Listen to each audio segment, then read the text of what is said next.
Pipila na lang kaadlaw og magpiniliay na sab. Nakapili na ba mo sa mga ang mga Sugbuanon? Unsay gibasihan nila sa pagpili silang kandidato? Ani ang pagtuki ni Ryan Sorote.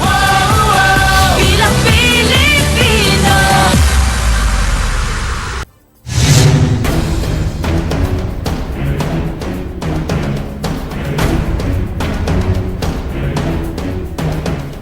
Because they are products of political dynasty.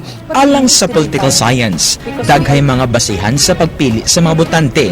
Pipilain ni ang mga plataporma sa mga kandidato ag ilang kailado. Sa plataporma, pilion sa botante ang kandidato nga ilang saligan nga makatabang sa ilang mga panginahanglan. Mas praktikal kini apan mas uso ang pagpili tungod sa kasikat.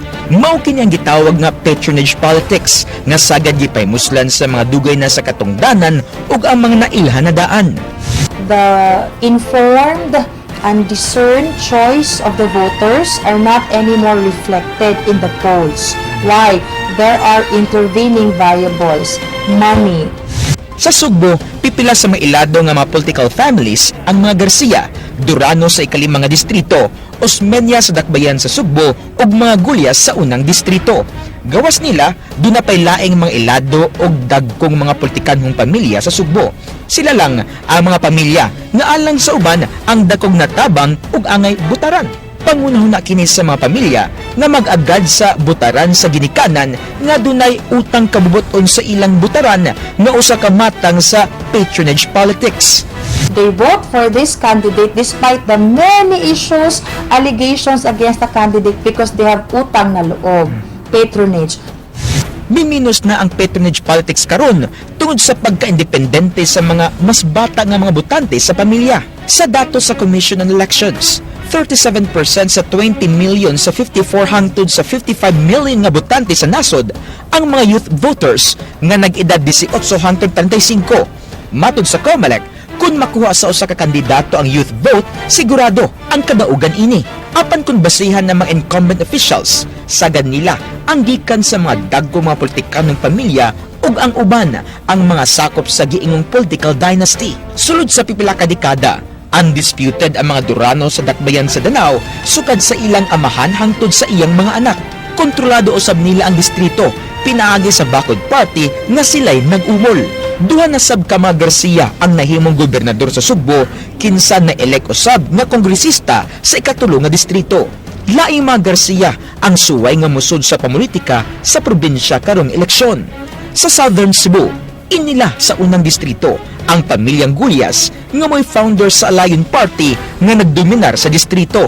Re-electionist karon pagkamayor sa Talisay City ang kanhi gobernador o kongresista Eddie Gulyas, samtang magpasubli pagka-kongresista ang iyang apo nga si Samsam. Matod ni Gulyas, bisan sa iyang pangidaron, angay siya mo balik pagkamayor sa Talisay.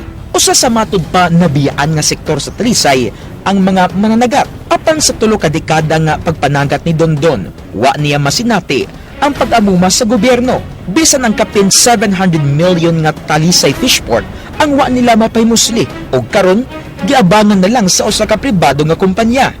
Murag ego laming gikuha ng tao ba tungod kay ang managat tan-aw nila murag inosente. Ila lang tingalay na gitagaan og ingana nga tagaag mga financial pero wa. Hinuon, dunay paglaom si Dondon sa mga nabuhat ni Mayor Johnny Vidoles Reyes sa ilang sektor. Si Mayor JVR matod pa ang labing unang mayor nga mibati matod pa sa ilang kakabus. Ang number one good ang ato ang gong gi serbisyuhan unsaon ipagsulban ni kawadon sa tao. Apan way bilib ni JVR si Talisay City Vice Mayor Romeo Villarante tungod kay way experience ang mayor nga bago pa sa pamulitika. Magpapili usab pagka-mayor si Villarante. Number one is GBR is very incompetent. Huwag yun nahibawan. Kung dunay mga nagpuli-puli sa katungdanan, doon na say mga gire-elect o balik sa publiko, sama sa mga diamante sa Tuburan, mga apura sa Carcar City, mga Chong sa Naga City, ug mga Cortez o Uwano sa Mandawi City.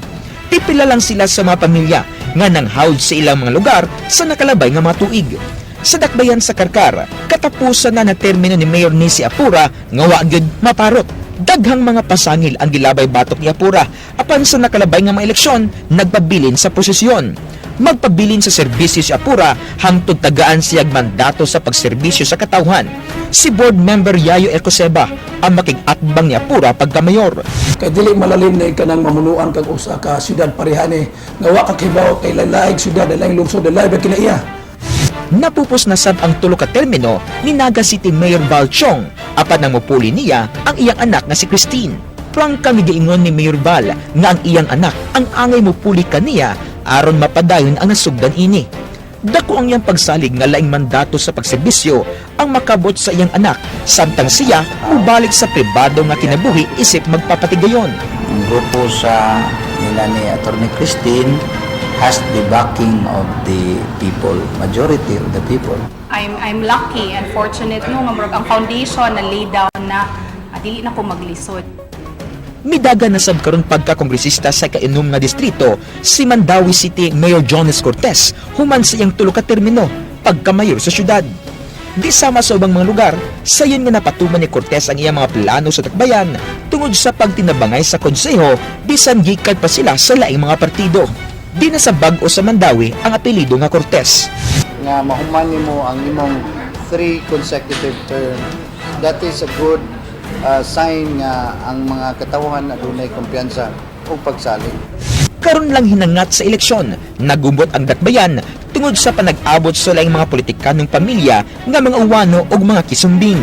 Sa tuburan, way pildi-pildi si Mayor Aljun Diamante, uban ang igsuon nga si Vice Mayor Dani.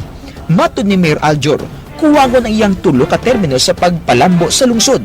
Kung manguman ang iyang termino, ang iyang igsuon ang iyang papulihon. Apan, nangahas sa pagharong sa mga diamante ang pamilyang Lagun nga misaad og dinalian nga aksyon.